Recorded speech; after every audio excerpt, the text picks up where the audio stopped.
Hello, everyone. My name is Rebecca Roberson. I am the Communications and Program Manager here at the Elections Group.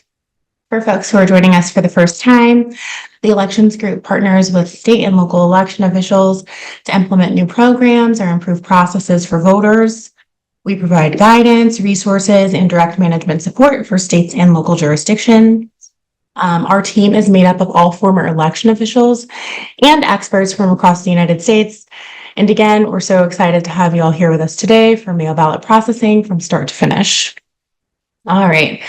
So a little caveat about vote by mail before I turn it over to our wonderful guests. Vote by mail, or VBM, as you'll hear us refer to it, allows for eligible voters to participate in elections without going to a polling place or vote center on election day. Eligible voters receive their mail ballot packets. They vote their ballots at home and return their completed packet either by mail, or they can drop it off at a drop box or even a voting location, depending on where they are.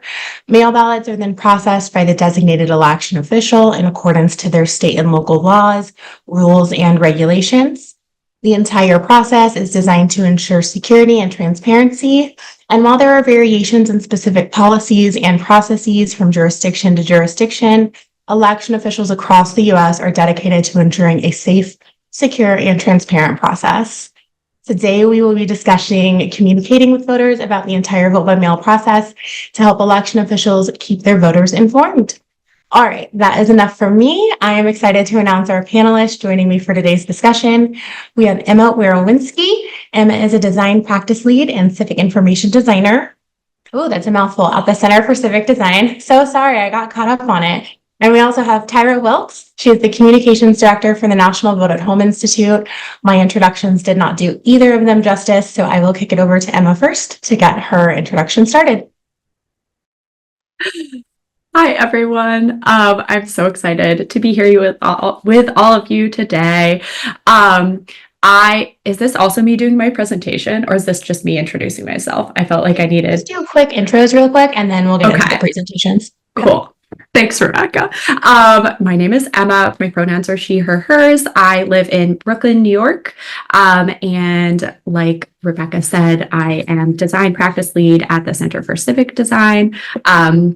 So I work on a lot of different topics, but the main things that I do in my work are thinking about voter education, doing research with voters about how to inform people about all types of topics, thinking about how to explain very complex systems to people in a simple way so people have trust in the election system, even though sometimes it can be very complicated or it's something that people aren't used to or familiar with seeing.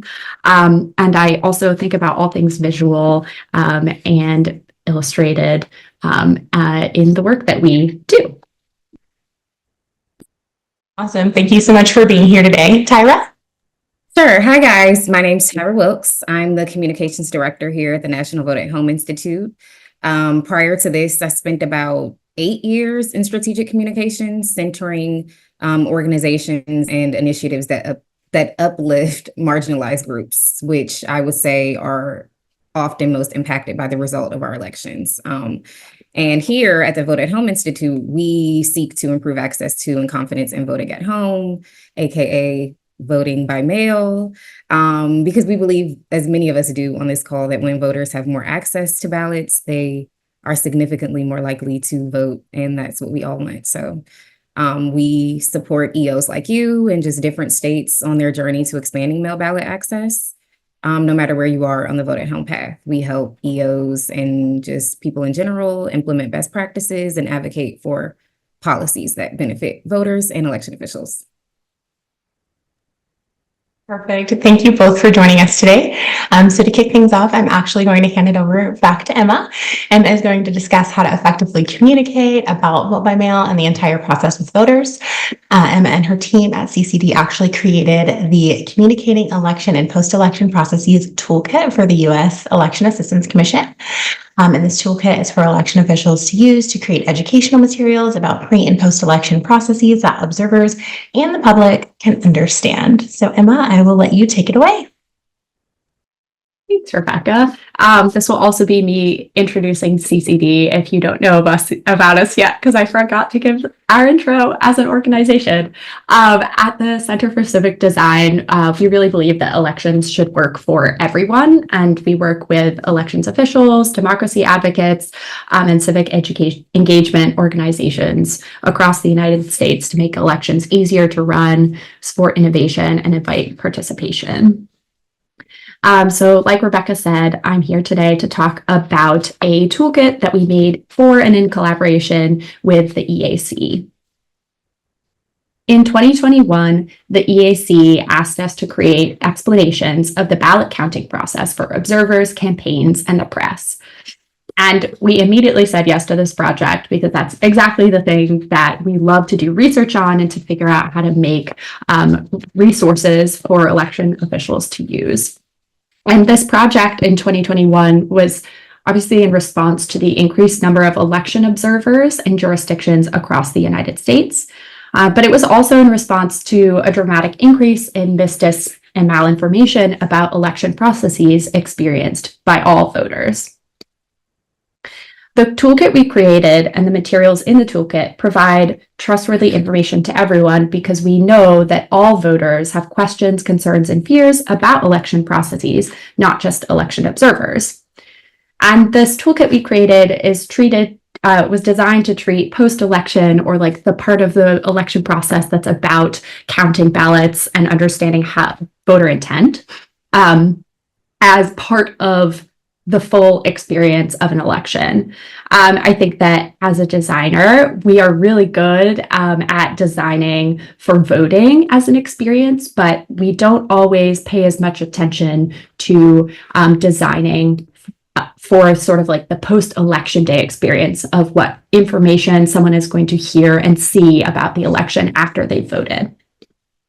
So this toolkit was primarily designed thinking about observers in mail ballot processing facilities, but we really believe that the materials we designed can be used to provide trustworthy information to everyone in election offices, on state and county websites, on social media, and sharing the information with other organizations and press so there's consistent messaging. Everything about this toolkit is designed to increase trust in the system. It anticipates and addresses disinformation directly by framing around the facts. And we feel really strongly about framing around the facts because when you use framing like myths versus facts, you can risk validating the myth because people psychologically will perceive the number of times that they've heard a piece of information as truth. So we've written this toolkit by framing around the factual information. It's written in plain language instead of a legal tone, so it's understandable. People understand election processes. It mentions the checks and balances that happen at every step of an election. And as we address people's fears, I also wanted to bring some joy back into the writing to really assure people that election processes are normal. The things that people see and hear about that feel new are actually taken by jurisdictions all over the country and are a normal step in every election. Something we learned in our research for this project was that both observers of elections and voters have a lack of context. So the everyday voter's definition of an election does not necessarily map onto the election official definition of an election. And when you hear about something new and you don't understand it, like something like ballot duplication or ballot replication, which is a standard process in elections, you might fill in the blanks yourself, and you often fill in those blanks with misinformation.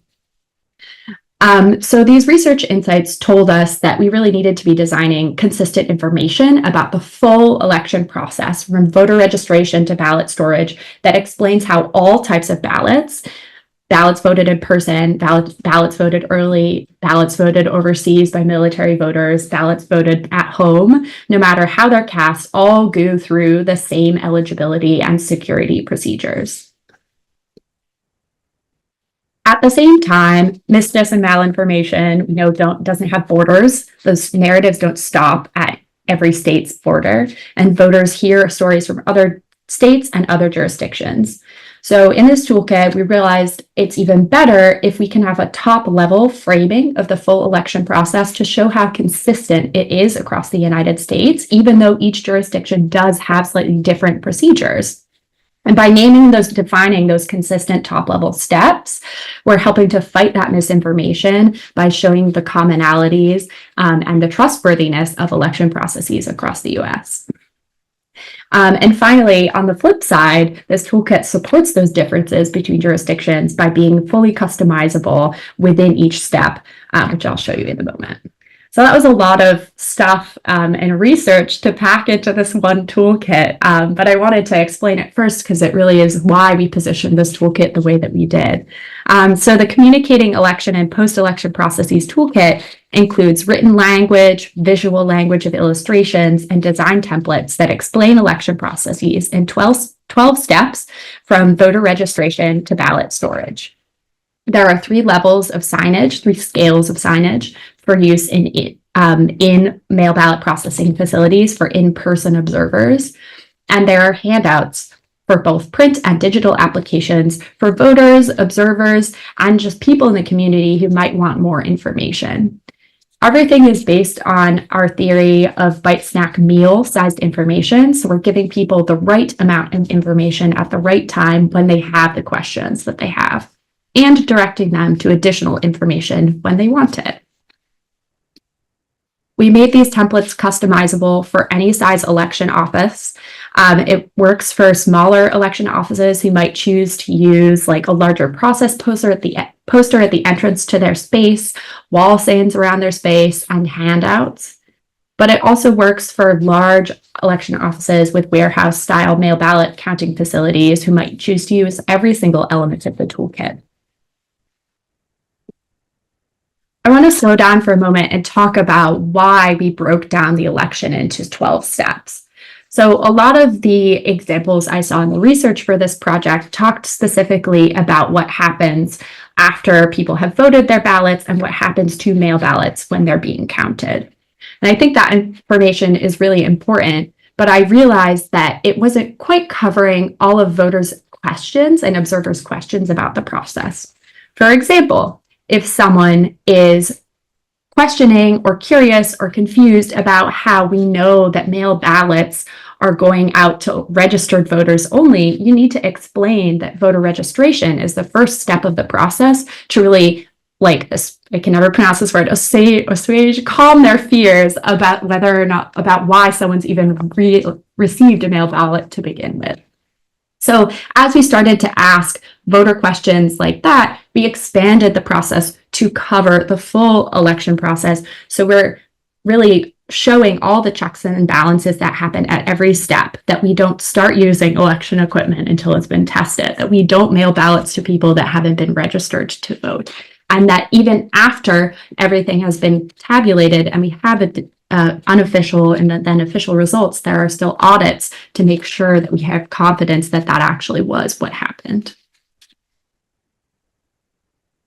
All of the illustrations that we use in this toolkit are also included in our Civic Icons and Images library that has over 250 images covering all parts of the voting experience, which I did want to mention because we have a lot of illustrations in there that talk in more depth about vote by mail. And that this set that we've used for this toolkit is there as well. So all of that toolkit elements build up into something like this. This is a poster of the full election process, including all 12 steps with a bite-sized amount of information for each. It thanks observers for participating in the civic process and tells them where they can go to find more information and explains who is in charge in the space. You'll notice these bright color highlights on our templates.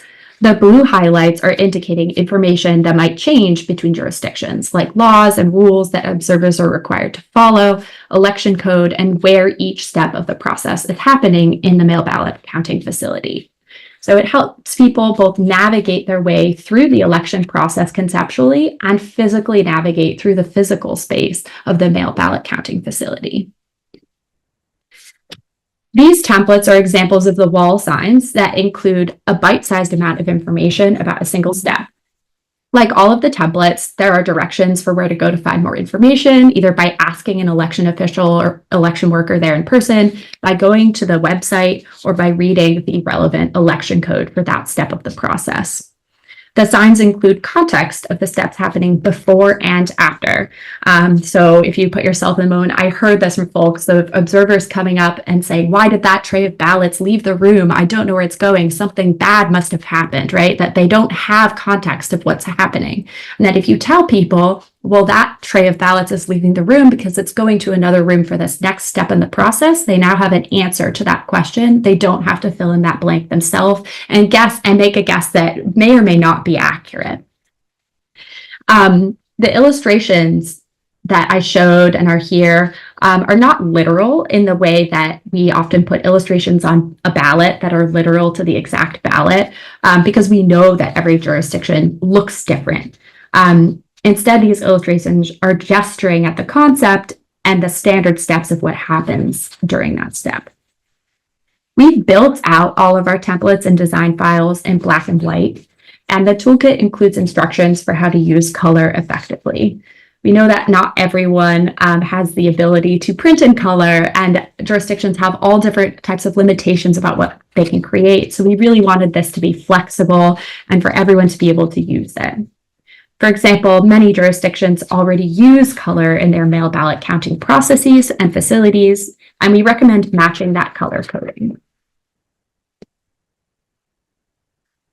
This last template that I'm going to show you is a pocket guide that has all the same information as the large process poster, but on a single letter-sized piece of paper.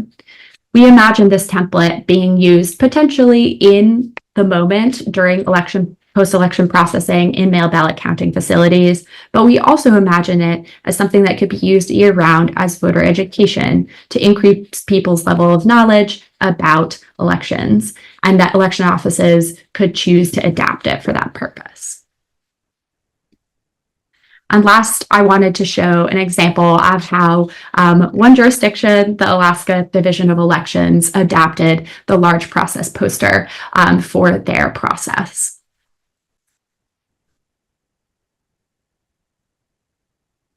To get started using this resource, of course, Rebecca dropped the link in the chat. I also have a QR code here if you guys want to use that.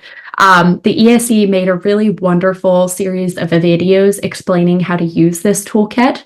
So you'll find a lot of resources to walk you through customizing it and using it in your jurisdiction. And finally, you can access all of our resources on our website at civicdesign.org, including even more free templates, best practices, and our research with voters. Thank you guys so much for listening. Thank you so much, Emma. I think we actually, in the Q&A, we had a couple of comments about the resource and maybe a real world example. So I'm going to pop that into the chat as well so that folks can kind of see what it might look like to use in their own jurisdiction. So thank you for sharing that in the Q&A, and thank you so much, Emma. I will go ahead and pass things over to Tyra at the National Vote at Home Institute for our next presentation. Awesome, awesome. Thank you. Let me just get my slides up. Sorry, guys. Awesome. Okay. Oops. Okay.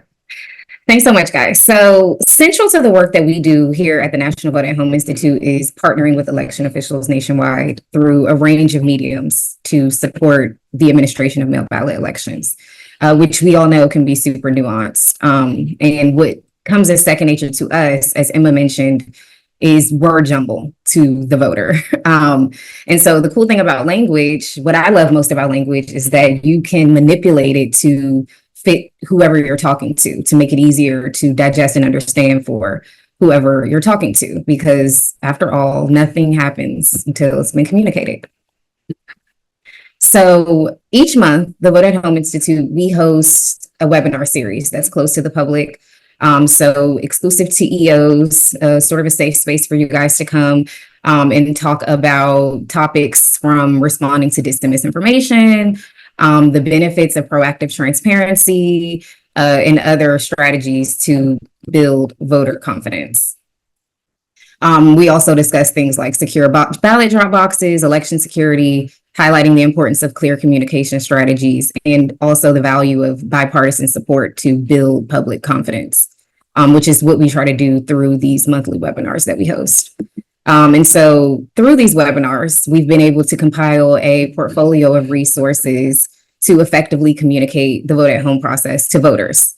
Some examples of this include the Did You Know campaign, which you can see here in Contra Costa, California, a county that partnered with a PR firm to create a social media campaign, really a digital campaign to inform voters about the vote at home process in their county.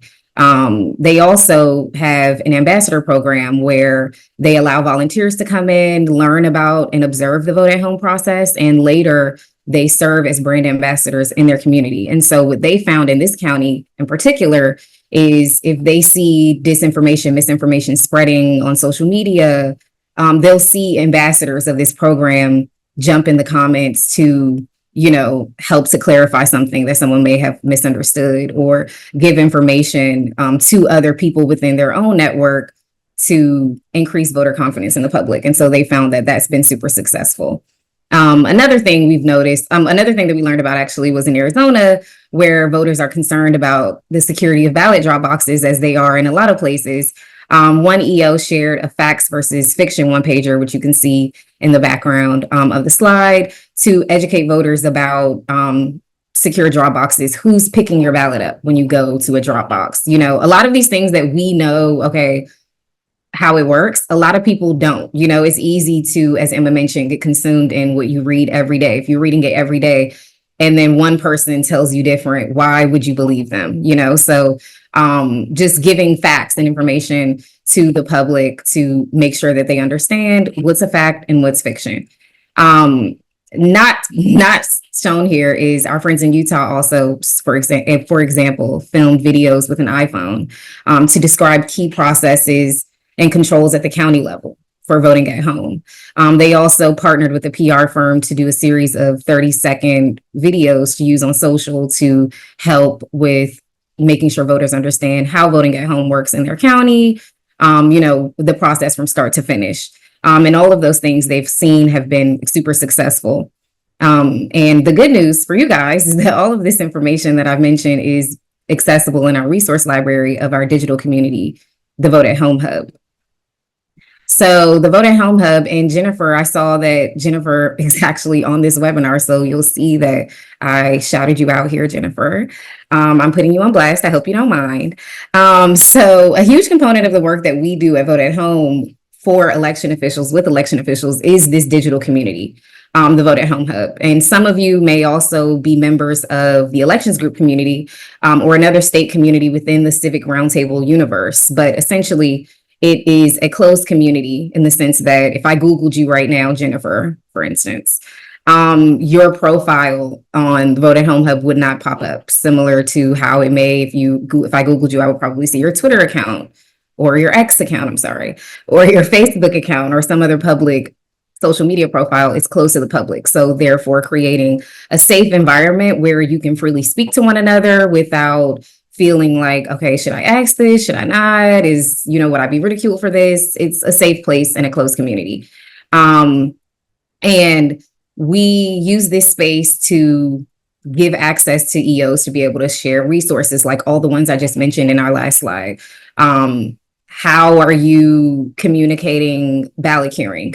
How are you communicating with unhoused voters, which you'll see I actually jump into the space often and ask questions as well, because you have so many people from all different places who are able to jump in and share the language that they use for curing, share their curing process. You have people from small jurisdictions who don't have a huge budget to huge jurisdictions that have a huge budget, where, for instance, people who have been interested in ballot tracking, but they don't necessarily have a huge budget for ballot tracking, are able to jump into the Vote at Home Hub and find out how smaller jurisdictions are navigating ballot tracking and things like that. So above all, I would say that community is really valuable as it relates to how we do things, finding out what works, what doesn't work, just lending a resource, maybe hopping on a phone call to just be able to ask questions. I know I've done that a lot. And it really helps because these people, you guys are in the community, you're talking to voters often. So you may be able to say, here's what I've said that has worked, or here's what we've used to communicate with voters and really increase voter trust in our district. And so, yeah, that's pretty much what we have available to support EOs and making sure that voters, because we all know just the average voter. And I know for me, when I'm talking about voting at home, I'm like so into it. And I'm using all this like really complicated language that my family and friends are like, okay, slow down. What are you saying? So, it's really important that we cater our language and communicate with the community in a way that they can receive it, understand it, and apply that. And not only apply it, but then we're able to send them out into the community equipped with all this knowledge and information to then be ambassadors for trusted elections. So yeah, that's what I have. And so if you guys are interested in connecting, or maybe you want to join the hub, I'm sure Rebecca has dropped the link in the chat for you guys to join the hub. We'd love to have you there. There's about 300 of us there so far.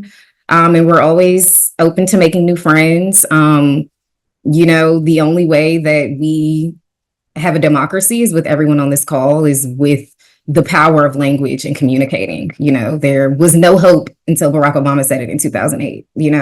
Like, you can see the power of language happening every day, just in how we communicate with each other and interact with each other, and just how language can take you from one place to the other. So yeah, if you guys want to communicate with us, if you are interested in any of the resources that I named, any of our webinars, connecting with other EOs from across the nation, feel free to join the hub.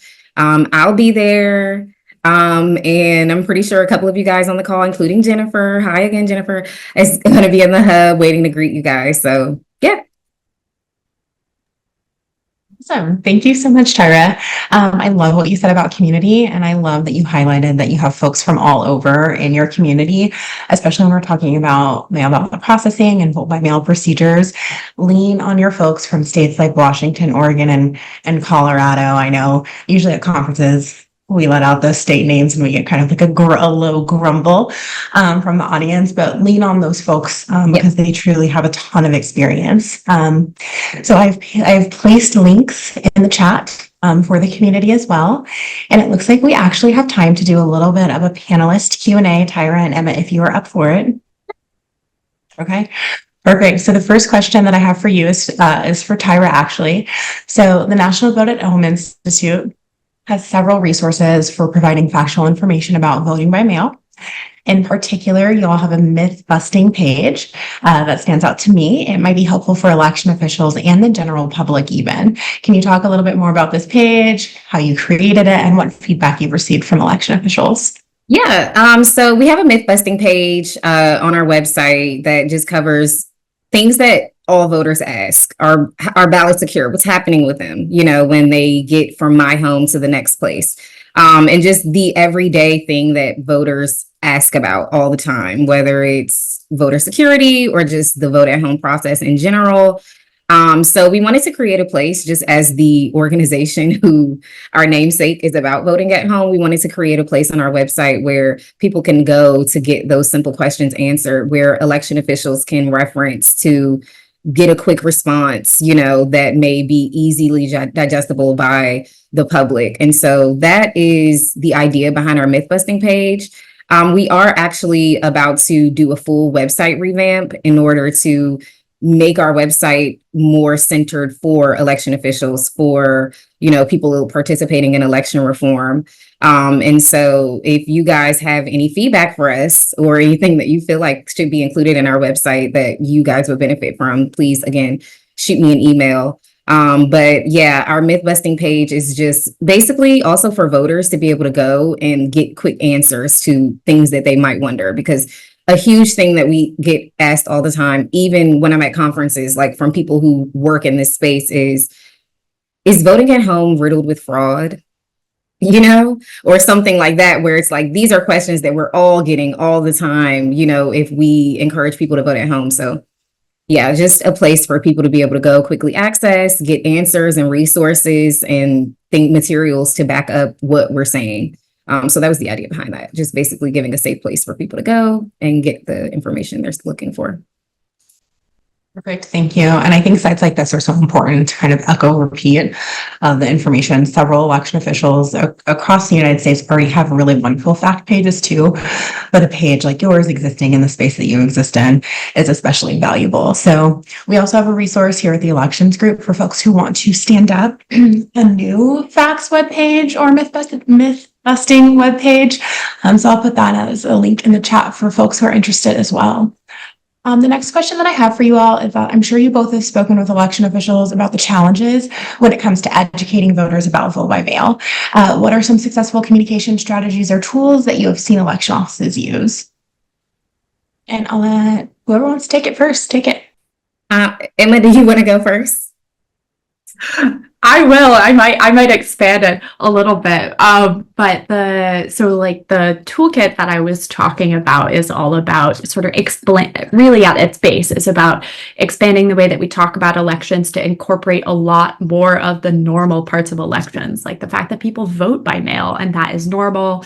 And every state has a process for doing that, no matter, even if it looks different place to place, and that the ways that we count and process mail ballots are practiced, they're trustworthy, they're secure.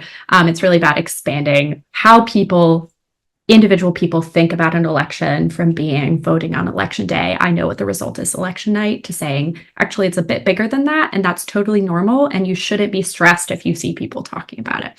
But outside of that, I think Center for Civic Design, we really believe that the best way to educate people about vote by mail is making it really easy for them to vote by mail so that they successfully vote their intent on a ballot and they don't have any issues doing that after they've mailed their ballot back. And we've done a lot of research about how to make ballot inserts and mail ballot envelopes better for voters, both to improve accuracy for voters filling out their mail ballots, to decrease the rate of rejection of mail ballots. And then on the flip side, that really supports election officials processing those mail ballots and the type and number of complaints or fears or concerns that we're having to deal with later on in the election process. So I think that the most successful communication strategy for vote by mail is to make it really easy for people to do it when they're eligible to do it, because that when there's no problem, people aren't scared and they don't ask those questions because they don't have a fear that their ballot might not be counted. Yeah, I totally agree with Emma. Making sure that voters understand what's going on. I think that is the biggest thing that we've seen that works, is making sure that they understand what's happening every step of the way, making sure they understand how drop boxes work. We can't just say it's a secure drop box and expect them to believe us. Why is it secure? Making sure that they understand the voting at home process, what happens when their ballot gets to their election office, what's going on then. I tell voters all the time when I'm just out in the wild, just talking to people, when they have concerns about voting at home, I'm always like, okay, do you know any election officials? Email them. I'm pretty sure where you live, they will let you come up there and watch the process, over communicate. Transparency is a big thing, highlighting that process in public spaces where people can see, to be able to understand for themselves. Because I think when you have a better understanding of how something happens, it's easier to do it and have confidence in it. And so that's why all of those social media campaigns, fact versus fiction sheets, doing Instagram lives or TikTok lives, partnering with influencers, people who are already trusted in your community. Even as an organization at Vote at Home, we partner with other organizations who have voter trust, in order to get out information about voting at home. So making sure that they understand the how, I would say, and connecting with them in whatever medium that looks like for your jurisdiction, whether it's online, whether it's town halls, whatever that may look like for your community. meeting them in that space and explaining the how, receiving their questions, and just explaining it to them. Because like I mentioned before, when you have one person, I think we all know, like, as people who work in this space, I talk about elections 24/7, and then I empower my people to then go and have those same conversations, and feel confident in sharing that information. And that's really what you want. You want to like instill the information in your community so then they will go and spread that information to their communities. And that's what people trust. We can say it all day, but if no one knows who we are, they don't trust us. So yeah, sort of like relational organizing in a sense. Rick, those were great examples. I like when you said meet voters where they're at. So meet them where they're at is really important. So we have thrown at the folks who have joined us today, we have thrown toolkits at them. We have thrown communities at them, a bunch of resources at them. And I'm sure that that can be super overwhelming, especially from for a smaller jurisdiction who maybe doesn't have the resources, doesn't have a communications team. So for election officials who may not know where to start, and this was just too much information, which understandable, it was a lot. What do you all recommend as a good first step? It's tricky to go first on this one. I think prior to coming, when I was preparing for these questions, I was like, I think start with ballot envelope design. I think start with understanding the issues that voters in your community are experiencing with this method of voting, whatever those issues might be, right? It's highly possible that there is something about your ballot you're seeing a lot of mistakes, or you're hearing a lot of questions over and over again. Like, study the patterns that you're seeing happen in your jurisdiction.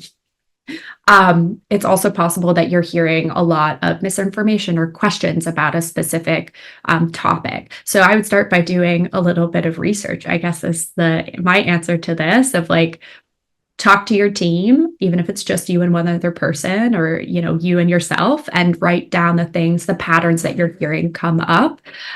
Because once you understand the problem that you're experiencing, the right way to solve it will present itself, whether it's about educating people about a certain topic, or, making sure that your ballot drop boxes have a wrapping on them that says, hey, don't forget to date your ballot, so that people are not making that mistake, or it's about partnering with local media to do a video about mail ballot processing, because people have a lot of questions.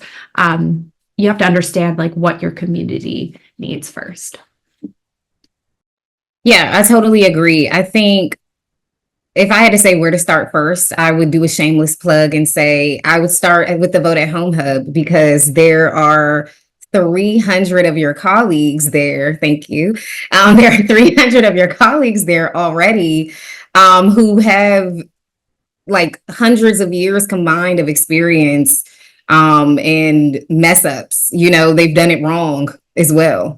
So they've worked with small budgets, big budgets. They've tackled the same types of issues or concerns that you are trying to tackle now. And so I would say that would be the first place to start, is by asking questions. Like Emma said, in the hub, even we have people who will say like, okay, we have an issue with the way our ballot is designed. And someone in there will say, okay, well, maybe you should reach out to Emma's team, because they can help you with that. So just being able to find out from the community, to Emma's point, like, what are the biggest issues facing your community? And then start from there, by just asking questions or connecting with groups like Emma's, who offer free resources for election officials to be able to navigate these types of things, which we do have a free resources for election officials in our resource library in the Vote at Home Hub.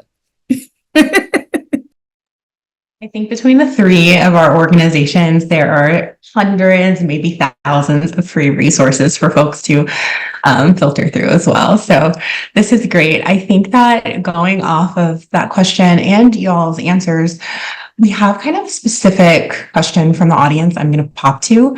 I think you guys have both seen it. But is there any suggested language around communicating to voters that they shouldn't request a mail-in ballot as a backup, and then just show up to the polls instead?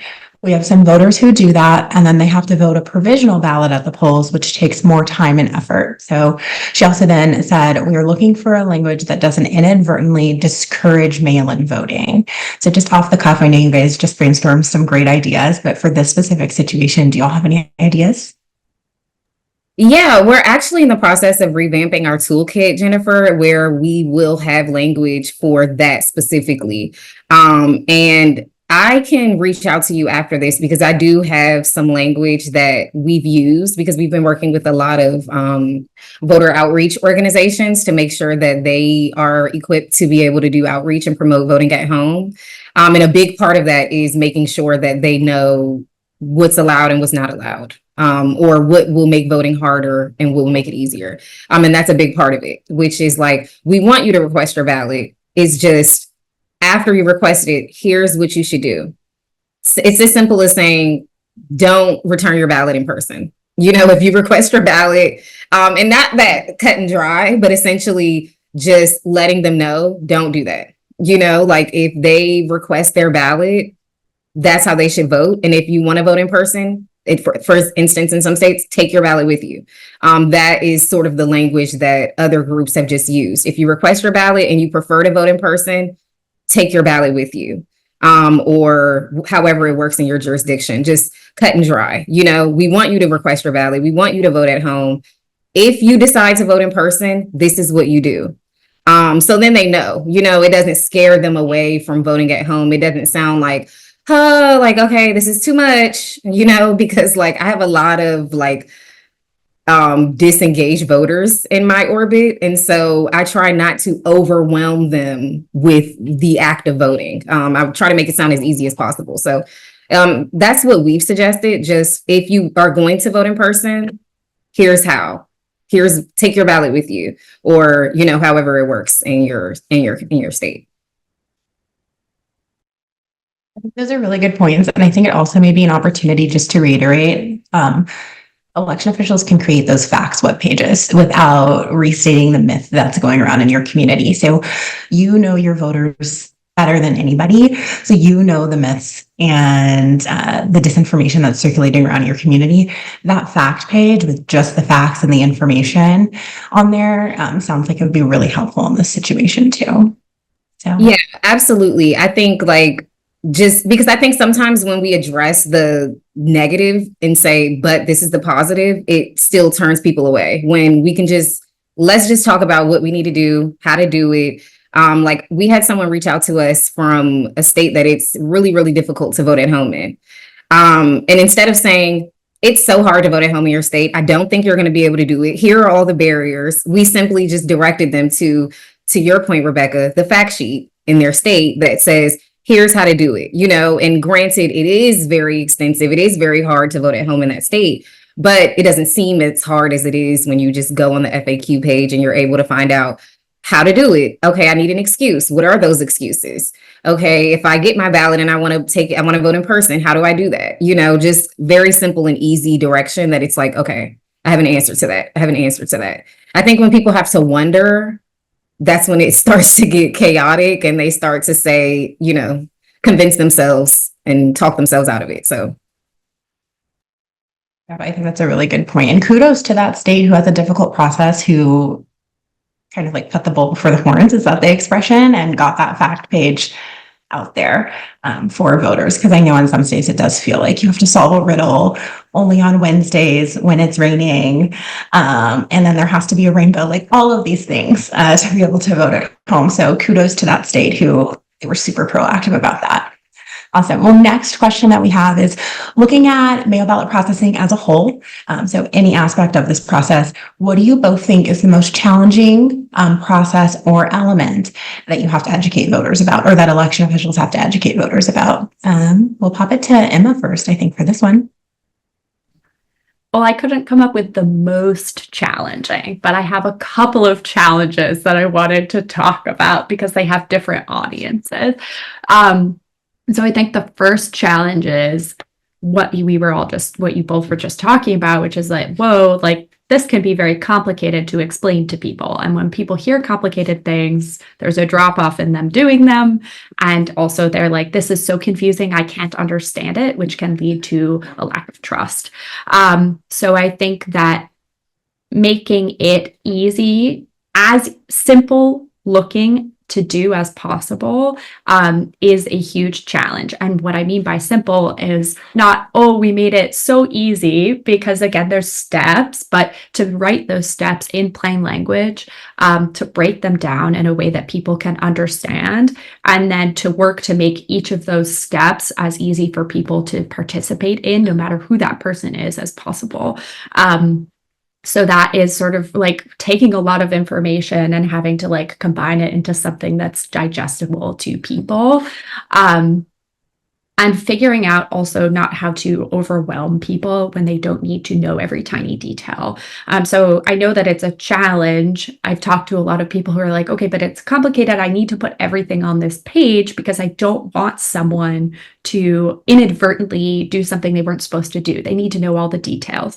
And that is a totally like, that reaction makes sense. Like we want to make sure that everyone can vote, and we want to prevent people from making mistakes. But doing that overwhelms people. So what we say is to break things down into simpler steps so that people can do one step at a time, and to provide the general big picture information first, and then cover details that might apply to specific subgroups after, so that we're putting those details there for the people who need them, but we're not overwhelming every single person reading that information by putting the details up top, like the more legalistic language that we need to include, but probably doesn't apply to everyone. And I think part of that too is trying to figure out how to balance like the general information with like specific circumstances. So something that we think about a lot when we're doing research, right, is like, okay, here's the 1, 2, 3 of voting for everyone, but like college students in every single state need specific information. Just as involved individuals need specific information in every state. People with language access needs need specific information on top of that. But we put that general stuff first, and then we get into specifics by addressing those groups of people afterwards, so that they can get that information too. So that's the first thing I think is really challenging. And then the other challenge I wanted to talk about was what I started out talking about observers. And something we saw in our research for the toolkit I talked about was the things that may confuse mail ballot process observers, election observers, when they're in those spaces. So they're seeing a lot of processes they may not have ever encountered before. And it can be overwhelming. People are filling in the blanks. They're like, what is this thing happening? I don't think it's trustworthy. There's like a lot of questions.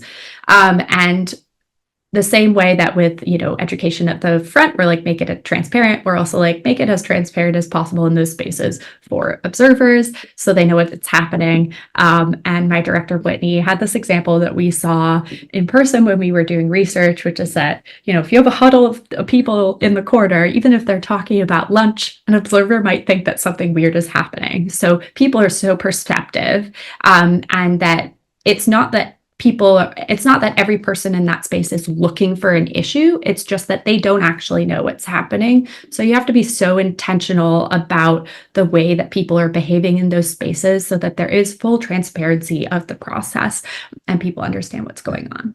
So those are my two challenging processes. Tyra, what do you think is the most challenging? Okay, so I'll go with ballot curing, because I feel like for the duration of the voting process, there's like all this support, but at the end, you're by yourself. I am a writer, and I was reading some of my old high school notes the other day, and one of them was, I am afraid of what happens after love. What happens when the party is over? And so that's how I feel about ballot curing. That's the scary part, is if something's wrong with someone's ballot, how do we effectively communicate that to them and communicate it to them in a way where they understand, they receive it, and then they're able to make that correction and get it back in time for their ballot to be counted. And that is a huge point of contention that I found for people in this space, not only EOs, but also just organizers, and anyone who cares about voter turnout, is ballot curing. And what I've always told people is the easiest way around that without confusing the voter is encourage them to sign up for ballot tracking. Because that way they're immediately notified if something is wrong with their ballot and they're given the instructions to fix it. And they don't have to worry about making sure they check the mail or answering an unknown number that they may not know. Because like, I don't know how many Gen Zs you guys know. They will not answer if they don't know your number. They're barely answering if they do know your number. So, it's like making sure that you can contact them. And so I think encouraging voters to track their ballot sort of mitigates that issue. They're notified right away. They're able to take care of it right away. Because I think like sometimes people participate in voting because they want to be a part of the election. They want to be a part of this change. But then it's very easy to just move on after you cast your ballot. It's like, okay, well, it didn't go, you know what I mean? It's just so easy to just move on if you are not like overly committed to democracy like we all are. And so I think figuring out how to get that information to voters is something that comes up a lot for us in webinars and just conversations that we have with election officials and other people who do this work. We have a lot of conversations about that in the Vote at Home Hub. And I think what I found is the easiest way to navigate that is just encouraging voters to track their ballot so that's an added layer of, okay, they may be able to get this notification if they don't get any of the others, so.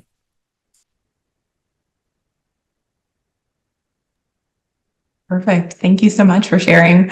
I think that we have time for one more question, and this one might be a little bit repetitive because I think that both of you maybe hit on this during your presentations and our conversation today. But both of your organizations have wonderful communications toolkits for election officials. Emma, you shared some highlights from the EIC toolkit, but what elements do you think election officials and their voters might find the most valuable? So we've already covered, no one knows your community better than you, but is there anything that sticks out at you as something that may be easy to implement, really simple to create and use just off the cuff? And we'll start with whoever wants to take it first. That's fine. Okay, I'll go first, Emma. I think in our toolkit, which we are doing a revamp of, so stay tuned for that, guys. I think voters would benefit most from just the simple things, like what Jennifer asked, I'm sorry, EOs would benefit from that type of stuff the most, is just communicating, like simplifying the nuanced language related to voting at home. For instance, tracking your ballot. What does that mean? Like we simplify that language for EOs and other people to be able to communicate all of the process, all the components of the vote at home process to their voters in a way that they can understand. Along with that is an effective way to promote voting at home on social media, or whatever other mediums you use. Like I said, whether it's town halls or you use a lot of digital media, whatever it is, just how to promote voting at home to your voters throughout the entire process. So requesting their ballot, making sure that voters know when they can begin to request their ballot and when they can expect to receive it. Because that's another thing that I've seen a lot is if you're voting at home for the first time, you might think that as soon as you go online and request your ballot, that it's going to be at your house in 3 days. It won't, and that might concern someone. So making sure that voters know the process, how it works through and through, giving them visuals and information like that is all within our toolkit that I think people would probably benefit from most, is just taking that complicated vote at home process and making it digestible for voters to understand and then apply. I love that. I'm going to tack on with something that underpins all of the Center for Civic Design work in voter education, which is what we call Bite Snack Meal. I talked about it in my presentation, and it's essentially like a content strategy theory about breaking information down into digestible pieces for people. And we talk about it everywhere. We say use bite snack meal because it gives people the right amount of information at the right time. And it's also based on some research and our understanding that the vast majority of people, the sometimes voters, the never voters, the normal people who aren't voting but need to understand what's happening because they live in this country and they read, see the news, want a bite-sized amount of information. They want to know how to do what they need to do. And that's really what, like, the key piece of information they might be missing, but it's also, that's what they want. They're good. There's a next population who vote more frequently. They're maybe more interested, who want a snack size. They want a little bit more than that, but they still don't want everything. And then there's a much smaller population of people who are avid voters, and all of us here are part of that population, which is why we sometimes think that that's what everyone wants, who want the meal. They want everything. They want to know every single piece of information. They want to know all the terminology. They want to be able to like follow it through. But that's actually, so it's very small. I'm not going to give a percent because I don't know, but it's a very small percent of the population. And that if you back out and think about what you want to communicate with that lens, what's the one thing, the bite that everybody needs to know? What's the snack that some people might want to know, but not everyone? And then what's all of that information? And if you link between those scales of information, you're really going to be serving, doing a better job of serving the information needs of everyone in your community. And it helps you to like strategize and build out how you're talking to people. And I think that I've seen it, I've used it. It works for all topics, not just vote by mail information. So that's my one takeaway that I would want everyone to leave with. So glad that you highlighted on bite snack meal. I think that the first time, Emma, that you and I met, you talked about it, and I've been fangirling over CCD ever since. So I'm so glad that you chose to talk about that again, because it was so helpful to me. So I really appreciate that. So thank you. It looks like we don't have any questions in the Q&A, and that wraps up the questions that I had for everyone. We have placed a lot of links into the chat for you all today, almost too many links. So I'm going to kind of draw out my final remarks so that everybody who's in attendance can kind of scroll all the way to the top and just rapid fire click on all of the links to join all of the communities. Look at all of the templates that we've placed into the chat. I just placed in some templates from the elections group or tag as well for mail ballot processing posters and handouts, and also ballot sorter signs. So that was one thing we didn't talk about, but a lot of mail ballot processing has to do with the ballot sorting equipment that you use. And folks who are coming in and taking a tour may not know anything about that, anything about those machines. So it's helpful to label the machines, not only for your teams who are working, but also for folks who are doing a tour who are like, well, why are all of these envelopes going in this different bin? What's going on? Are you holding those for some reason later? And it's like, no, nothing nefarious is going on. So I placed those into the chat as well as we were talking as something that might be helpful. So thank you everyone for joining us today. Thank you so much, Tyra. Thank you so much, Emma, for joining us. It has been great. As always, our inbox is open. If you have any additional questions or would like to be put into contact with our panelists, please email us at support@electionsgroup.com. Thank you again, and we will see you all next time.